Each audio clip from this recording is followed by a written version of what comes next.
On a tous vécu ça, ces conversations qui dérapent, qui se transforment en une sorte de confrontation. Et si on se trompait complètement sur le but de l'échange? C'est ça l'enjeu véritable de la communication qu'on va décortiquer ensemble.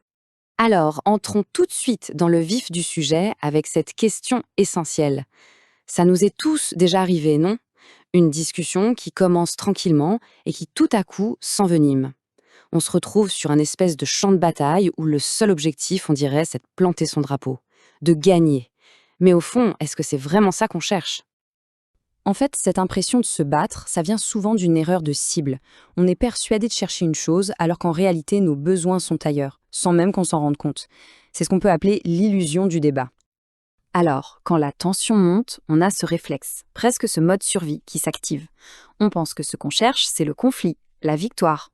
Et ça se manifeste par des objectifs très clairs. D'abord, vouloir à tout prix avoir raison. Transformer la discussion en match pour gagner le débat. Ensuite, on essaye d'imposer notre vision des choses. Et bien souvent, on veut convaincre à tout prix, quitte à ne plus savoir pourquoi on a commencé à parler. Sur le moment, ça nous paraît absolument crucial. Mais et si tout ça n'était en fait qu'une façade? Et si, justement, derrière cette façade de combat, il se cachait quelque chose de beaucoup plus profond, de plus humain? Une motivation qu'on ignore la plupart du temps. C'est là qu'on touche au véritable objectif de nos échanges. Parce qu'au-delà de cette envie de gagner, nos besoins réels sont bien plus constructifs. Si on met ça de côté un instant, qu'est-ce qui reste au fond? Eh bien, il reste l'essentiel. Avant tout, ce besoin fondamental d'être entendu et compris. Juste de sentir que l'autre personne a vraiment saisi notre point de vue. Il y a aussi la nécessité d'exprimer nos besoins, de pouvoir mettre des mots sur ce qui est important pour nous. Il s'agit de trouver une solution acceptable pour tout le monde. Et enfin, et c'est peut-être le plus crucial de tous, préserver la relation. Parce qu'un argument qu'on gagne vaut rarement une relation qu'on abîme. Et ce qui est vraiment fascinant, c'est quand on met les deux côte à côte. Regardez bien. À gauche, on a l'illusion, un champ de bataille, une logique de confrontation.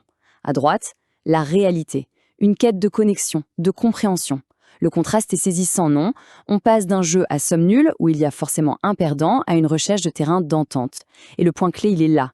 Réaliser cette différence, c'est la première étape pour transformer une dispute stérile en une conversation qui fait avancer. Ok, comprendre la différence, c'est bien. Mais comment on fait concrètement pour passer de la bataille à la connexion? Pour y arriver, il faut complètement redéfinir ce que signifie gagner.